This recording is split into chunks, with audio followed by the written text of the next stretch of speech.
Senator Saxby, Chambliss, and Congressman Austin Scott may share party views, but they have very different ideas on how to prevent automatic spending cuts from kicking in at the beginning of 2013. 41 NBC's Ashley Minnelli continues our coverage on the looming cuts and explains why each of these leaders believe they have the right plan to stop them from happening.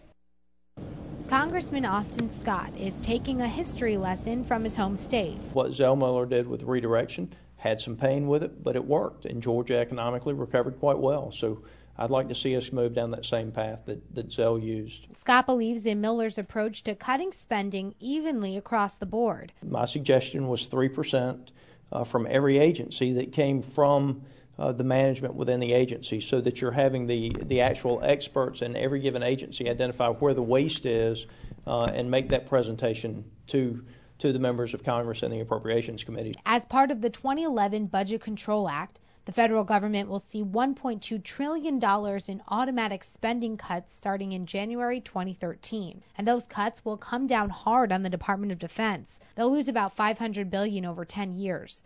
But Scott is one of many U.S. leaders from Georgia hoping a new piece of legislation will pass to avoid the looming cuts. When the general public sees that we're willing to make the cuts, and we can make those cuts in areas that are not related to national security and other things that the federal government actually is constitutionally mandated to do, then I think you'll see an economic rebound. But senior Congressman Senator Saxby Chambliss says the solution requires more than just tightening the budget. There is no silver bullet out there to solve our fiscal problems. Chambliss, along with 5 other senators, known as the Gang of Six, came up with a plan they coined the Grand Bargain. The proposal is based on 3 main points: spending cuts, entitlement reforms, and eliminating tax credits and exclusions. A plan Chambliss says would cut the deficit by about $4 trillion over 10 years. The Gang of Six proposal were laid on the table and voted on and passed.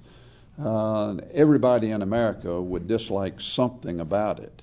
If everybody is not a little bit unhappy, then we haven't done our job. Right now, these 2 lawmakers say it's time to put feelings aside, put a new plan on the floor, and finally make a choice. In Warner Robins, Ashley Minnelli for 41 NBC News. 41 NBC asked Senator Chambliss's press office to tell us exactly how much money would be cut from the Department of Defense if the Grand Bargain Plan was voted into law. They said that would be up to the committees, saying, quote, the various congressional committees of jurisdiction would be tasked with coming up with the breakdown of cuts in their specific areas.